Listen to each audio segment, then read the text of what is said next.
Sir మీరు ఎప్పుడు సంక్షోభంలో అవకాశాలు ఎత్తుక్కోవాలి అంటారు.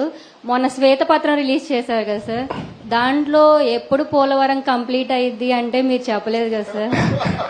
నా తల్లి చాలా తెలివికో అయిపోయింది అందరికి. ఇప్పుడు పోలవరం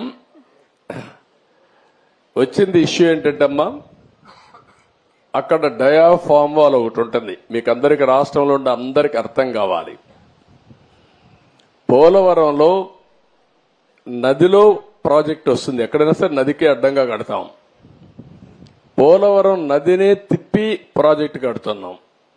ఈ నీళ్లు పక్కకు తీసుకొచ్చి అక్కడ ఎర్త్ కమ్ డ్యామ్ అంటే ఒక పెద్ద డ్యామ్ కడతాం. పోలవరంలో ఏంటంటే కిందన పొరలన్నీ ఇసుక పొరలు ఉన్నాయి, నీళ్లన్నీ వెళ్ళిపోతాయి. అవి అరెస్ట్ చేయాలి. అది అరెస్ట్ చేయాలంటే ఒక స్పెషల్ టెక్నాలజీతో